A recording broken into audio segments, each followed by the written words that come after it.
Well, good morning, everybody, and welcome to our comments video on the 20th of February, 2025. And yes, Travels with Dottie, the comments video, where you comment on any video, and I talk about it the next day on this program. But I always start with the weather. Right now outside it's 44 degrees. It's 7:06 a.m. Here it's about 3 miles south of the town of Quartzsite, boondocking out here in the desert. And before we talk about more temperatures, we talk about the wind, because the wind is a big concern out here. So we're going to get, unfortunately, moderate winds both today, Thursday, and tomorrow, Friday. But for the rest of the forecast, the winds will be mild for about the next week. Temperatures, though, are steadily climbing starting today. Today's high will be 77, and it'll steadily climb over the next week, and it'll peak off in a week from today. That's Wednesday and Thursday. A little less than a week, 6 days. Wednesday, 88 on Thursday, and then the temperatures will start falling. So counting on being pretty progressively warmer over the next 7 days. Mostly sunny skies, and the lows are going to be, looks like, pretty much in the 50s. So not a lot of need for a lot of heat energy in the rigs this week. So let's go with you know what I didn't do for the first time ever. I did not queue up the comments. Shame on me, huh? But I think I can figure it out real quick. I think I've got a pretty good memory here. Let's see.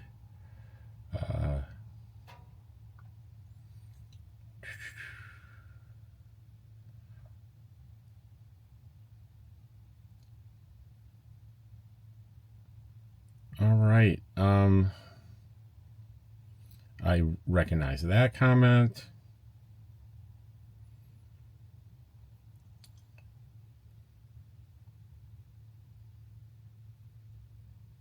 I'm almost there. I swear I'm almost there. Go grab your coffee. Refresh your coffee cup. I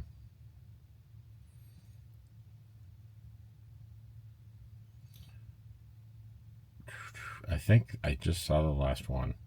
And this will be the first one for today, by Marie Who Travels. Good morning. Here in Thornton, Colorado, it is OF. OF? I don't know what that means.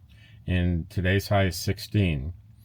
This cold spell is staying with us until Friday, and we will see warmer temperatures after that. I've been offline for a bit and missed many of your videos, but I want to come here and thank you for your videos. I found you in December when I was researching and preparing for my first visit to Q in January.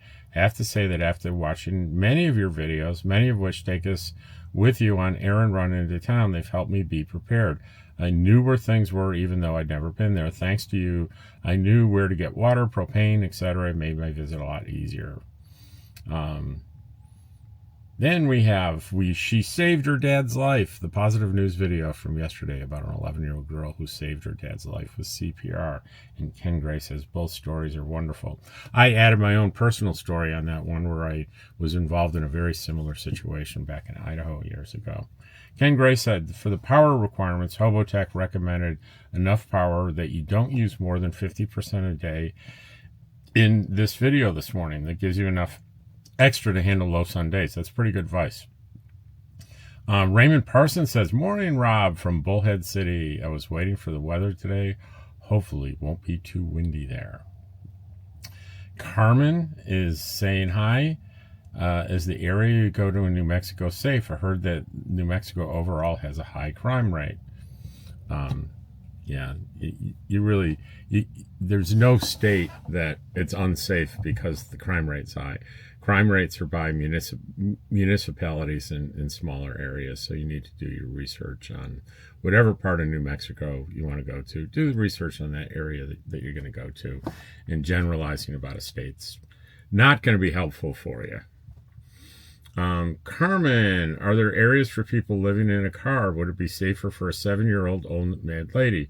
She is in Quartzsite during February, but looking for a nice place for the summer. Um, and this person has a second post about the same lady living in a car in Quartzsite. Carmen, 70-year-old women living in Quartzsite by themselves is not a rare or unusual thing at all. There are plenty of people to help her and to guide her, and it sounds like this woman is online and maybe has a YouTube page. She's got a ton of resources. Even if she doesn't have much in financial resources, there are a lot of people out here this is one of the reasons why people come here, because there's so many other people that have similar circumstances and they help each other. There are places to go that are just as inexpensive heading north and heading into elevation, which are comfortable in the summer. So I would not worry about her. If you want to help her directly, reach out to her through her webpage, and I'm sure she'd be grateful. Trekking with Deb and Mike. A good day on the pizza party. And I'm going back to Carmen. You're commenting on a video showing a pizza party where I'd say every woman in that group that's in the pizza party travels alone and is over 70. Every single one. So that's how not unusual it is. Anna Rodriguez says, we'll pray for him to get well and thank you for the ride. It's beautiful out there. I've been to Mesa, House of the Weather and Quartzsite. I'll be going out there on the 25th. Well, watch my Quartzsite comment videos. I tell you about the weather every single day. And she's commenting on yesterday's long form video, Phoenix Medical Adventures. I hit the road with my buddy Daryl. Those of you that have been with me know who Daryl is. And for an exciting ride into the medical world of Phoenix, Arizona in the VA. Dee Dee Cornell. Good afternoon, Mr. Rob, Dottie, and George. Ken Gray, listening to you talk about leaving Dottie home, I'm thinking to myself, he was never a salesperson. Ken Gray says, superstitions are said to get their name from the Akimel Odom people who told stories about strange sounds emanating from the mountains, people disappearing, mysterious deaths, and an ongoing fear of the mountain. Debbie Hersko, another informative video, Rob. I'm determined to spend the winter on Quartzsite next winter. And being a single female, I'm very nervous, but determined to make this plunge. I'm an introvert, and after spending the majority of the last year as my husband's in-home hospice giver, I truly need this new chapter in my life with my dogs. Thank you again, Mr. Rob. Well, you're welcome, Debbie. And Peas in a Pod said, I swear Debbie gets more adorable with every day that passes. So as far as the Phoenix Medical Adventures, so I asked, we did a couple of things after I concluded the video. I said, Daryl, you mind if I give them in the comments video sort of the results as we know them so far? And he said, no, go ahead. So Daryl's had a lot of joints repaired. He's a disabled veteran, and he recently had call it a rebuilding or replacement of an ankle, and it just hasn't been right, and it's been months, and right now he's saying things are getting worse. In fact, he hasn't been able to RV at all the whole winter. He's been renting a house up in Lake Havasu. And he went back to this. We drove to Phoenix to visit the surgeon who did an examination and sent him to get an MRI. And now, granted, I don't think he's had a chance until today to look at the MRI, but his best estimate of what happened is that there's torn tendons in his ankle, which it sounds like it would need a surgical intervention. So that's the best information so far on what's going on and what the potential solution may be for him. But I got to tell you, I was impressed. We go to an appointment at the surgeon's, and he's out of there in less than 30. He might have started it a little early, but he was done a full 10 minutes before it was 37 minutes or 35 minutes, excuse me, from the time of his appointment that he was back out at the car saying, hey, waving a piece of paper saying, well, getting an MRI right now. It said, the time said stat on it. So we went to this place. It was kind of interesting. At first, it didn't look like it was going to go well because the first MRI place, they said, oh, we can't help you without an appointment. So we went to another one that was close by, and he goes in there, and I'm sitting editing the video, and all of a sudden he's back in the car, and I said, boy, I'm thinking the news can't be good. There's no way you got an MRI in that short amount of time. And he said, think again. They got just whoosh. Once you get in the MRI machine, it's like 2 minutes or something. So they've got him right in there. So we drove about let me tell you something, good 2 hours, maybe a little over 2 hours to get to the end of Phoenix that the medical offices were in from Quartzsite. And what did we leave? About 7:30 in the morning. And we rolled back in here at about 4:45, including a huge backup on Interstate 10 on the way back, where we sat in traffic for probably an hour crawling because they were painting the highway or something. It was a pretty brutal backup. But this actually wasn't at the VA proper, but these are places that contract with the VA. That they were just wonderful. I mean, they just got him in, got him out. He needed some authorization code. I listened to him talk to the VA on the phone and get the code, and it was a little complex because he's in a special like traveling veteran program, but it was fairly quick, and she got that number out there so he could get his stuff done. I was very impressed to see how we're treating a disabled veteran. All right, let's keep going on these. On She Saved Her Dad's Life. Frigo Jim says CPR is one of those things that they should teach in school. It's one skill that can be used for the rest of your life. I don't know. Do they teach CPR in high school? I know they probably do for lifeguards and maybe sports teams. I don't know. It's so easy and it's so inexpensive. If they don't, he's right. They should. RV Life says you're doing fine with your videos. Always enjoyable. James Donovan says Next Exit, and he means the YouTube channel Next Exit, has been great. Still watch them in the Jeep truck camping. Been watching them for a decade. Pamela Johnson says it looks perfect. I would stay there too. Thanks for sharing. And that was the title of the videos. This is it, Eagle Nest, New Mexico. And it was my celebration video from last summer where I was so happy being in Eagle Nest. And I'll do a lot more of those videos this summer, let me tell you. FSD at the lake. Hello, Rob Dottie and your friend Daryl. Looks like you guys had a nice drive to Phoenix. We're back in Northern California, missing the slower pace of the desert. Hope you have a great day, Francis and Pete. Well, thank you very much. Pup Camper has a big heart. Sharon Williams, just for your Goodyear information, Goodyear bought property there in 1917. Interesting. And that is on Phoenix Medical Adventures, and I don't see anything else. That is it. Is that possible? That's all there is? And that was only 5 hours ago. So I'm going to go, yes, those are all the comments for the day. Update on my surgery. The only thing that's standing between me and a surgery date is my medical clearance.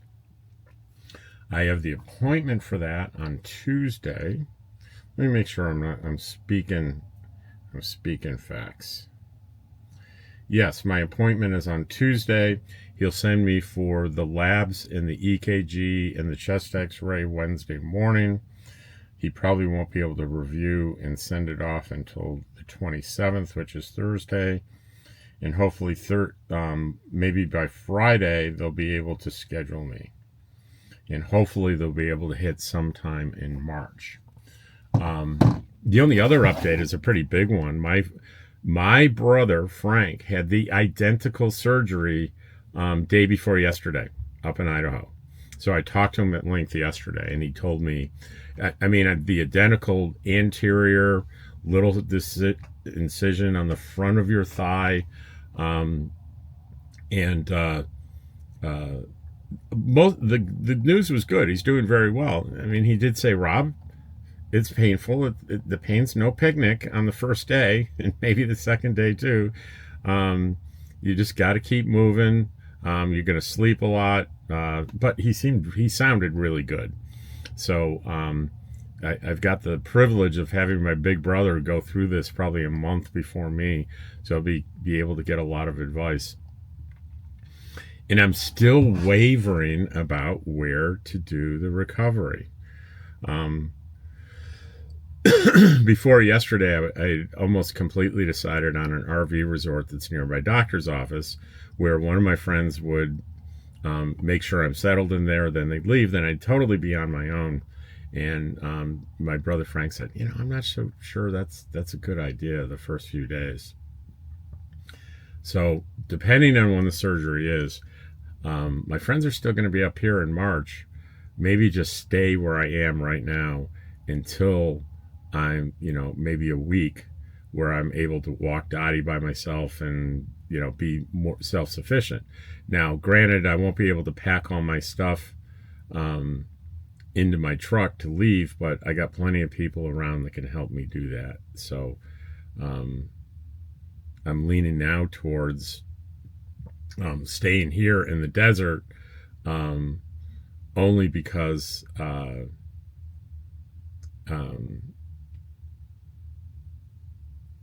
got people around me that can do stuff for me, at least for that first, maybe even that first week. Having someone be able to take Dottie out and make sure Dottie's okay with that, because taking, it's funny, the thing that I worried about was, I said to Frank, when I take Dottie out to walk, am I going to be able to bend over and pick up her waist? And he's like, Rob, you need to get a friend to help you do that. So the answer was no. It's not a good idea to think you're going to bend over and pick up after Dottie in the first couple of days. So isn't that a funny thing to worry about? But heck, that's the kind of thing I worry about. I worry about my little dog Dottie and George. George don't have to pick up after George. Do have to empty the litter box, but not very often. Use good litter. You don't have to empty the boxes often. Anyway, that is today's video, and I hope you enjoy it. And today's long form video, I've already decided what I'm going to do. I was motivated by one of Ken's comments on Hobotech, another channel, on talking about, he did a video on his how he has everything set up for the winter here on being off-grid without needing to use his generator. And so I went and I watched that video. I'm like, I should do a video just like that. I think mine is less complicated than his. But his and I are complicated for kind of the same reason. We got a little mix and match going on our power, but mine's a little simpler than his. But I've kind of followed the same formula. We had a day and a half of like no sun, and the temptation is when it gets down towards 50% is to fire up that generator, and I resisted that temptation. And I said to myself, I'm only at 50%. Let's just see if the sun on its own will bring me back over a couple of days back up to 100. And it did. It took a couple of days, but every day I wasn't ending at 100% when the sun went down, but I was getting closer and closer to it. So my ideal is, start the day at 100%, and the sun starts going, and you start using stuff, and you're pulling that down towards the end of the day. And if you don't have good sun, that you use your battery bank, go down to 70, 60, 55%, and don't hold back on things that you want to do. And I have a hard time with that too.